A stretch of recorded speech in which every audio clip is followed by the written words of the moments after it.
بالله من الشيطان الرجيم بسم الله الرحمن الرحيم পীর জুলফিকার আহমেদ নকশবন্দির খুব একজন বুজুর্গ ব্যক্তি। উনি উর্দুতে একটি বয়ান দিয়েছেন যা খুবই দিলচস্প এবং আকর্ষণীয় শিক্ষণীয় বিষয়। বিষয়টি হলো যে মায়েদের 7টি মিথ্যা। এই বিষয়টা তিনি মায়ের ভালোবাসার সাথে সাথে আল্লাহ রাব্বুল আলামিন বান্দার প্রতি কি রকম ভালোবাসা সেই জিনিসটা তুলে ধরেছেন এই একটা ঘটনার মাধ্যমে। তিনি উর্দুতে সে বয়ানটা দিয়েছেন, তা খুবই হৃদয় বিদারক এবং আকর্ষণীয় একটি বয়ান মায়ের ব্যাপারে। সেই বিষয়টাকে আমি বাংলা ভাষাভাষীদের জন্য বাংলায় উপস্থাপন করব আজকে। যে তিনি বয়ান করেন যে এক ইংরেজ ছেলে তার মায়ের ব্যাপারে এই কথাগুলো বলেছে।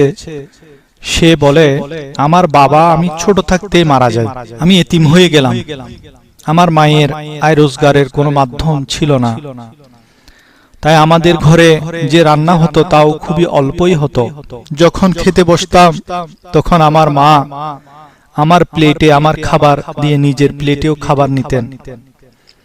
আমি খানা শেষ করে নিলে আমার মা মনে করত আমার পেট ভরেনি, তাই আমার সোহাগিনী দয়াময়ী মা তার প্লেট থেকে খাবার আমার প্লেটে দিয়ে দিতেন আর বলতো, বাচ্চা তুমি এগুলো খেয়ে নাও, আমার আজ খিদে নেই। ছেলেটি বলছে, আমি যখন বড় হলাম তখন বুঝতে পারলাম যে আমার মা সে সময় আমাকে খাওয়ানোর জন্য মিথ্যা বলতো। এটা ছিল আমার মায়ের প্রথম মিথ্যা। সপ্তাহে একদিন আমি ও আমার মা আমাদের বাড়ির কাছে এক নদী ছিল, সেখান থেকে মাছ ধরতাম যাতে সপ্তাহে অন্তত একবার ভালো খাবার খেতে পারি। একদিন আমরা 2টি মাছ ধরলাম যা আমার মা রান্না করলো, কিন্তু মা আমার পাতে 2টি মাছই দিয়ে দিলেন।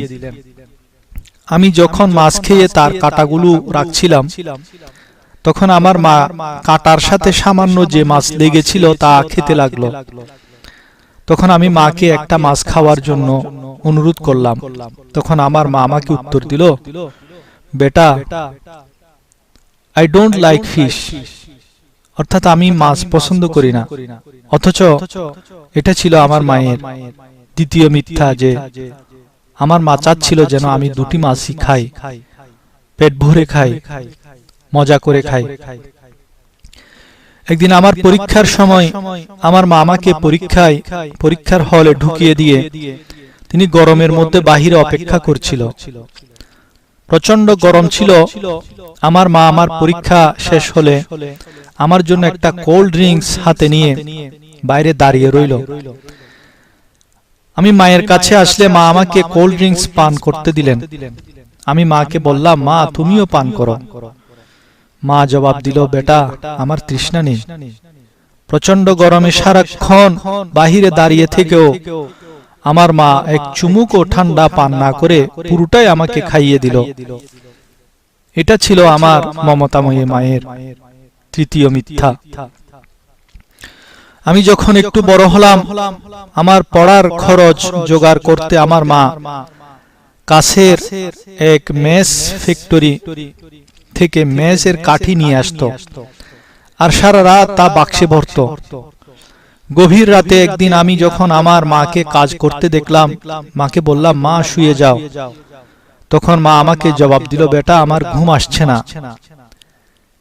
এটা ছিল আমার মায়ের চতুর্থ মিথ্যা। অথচ আমার মা অনেক ক্লান্ত ছিল, তবুও আমাকে বলল, আমি ক্লান্ত নই, পরে শুভ, তুমি শুয়ে যাও। আমি এভাবে কলেজে উঠলাম। কলেজে ভালো রেজাল্ট করাতে আমেরিকার একটা ভালো ইউনিভার্সিটিতে স্কলারশিপ পেলাম।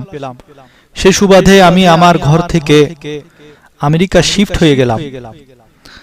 আমার মা তখন প্রতিদিন আমাকে ফোনে ভালোভাবে খাবার দাবার করতে পরামর্শ দিত।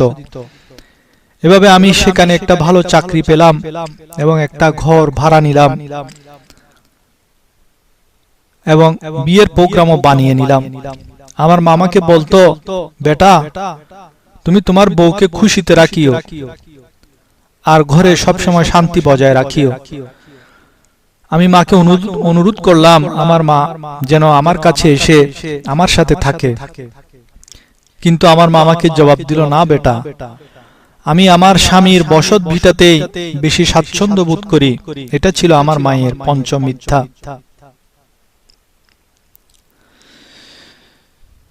আমি আমার মায়ের কাছে প্রতি মাসে টাকা পাঠাতে চাইলাম, কিন্তু আমার মা আমাকে বলল, না বেটা, আমার কাছে যথেষ্ট টাকা পয়সা আছে, তুমি আমার জন্য কোনো টাকা পয়সা পাঠাতে হবে না। এটা ছিল আমার মায়ের ষষ্ঠ মিথ্যা। অনেকদিন মায়ের কোনো ফোন পেলাম না। তখন প্রতিবেশীর কাছে ফোন করে জানতে পারলাম আমার মা অসুস্থ, হসপিটালে এডমিট আছে।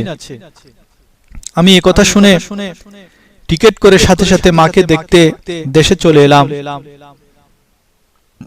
এবং হসপিটালে গিয়ে মাকে দেখলাম আমার মা এতটা শুকিয়ে গেছেন যে চিনাই যাচ্ছে না। আমাকে ডাক্তার বলল, তোমার মায়ের ক্যান্সার হয়েছে।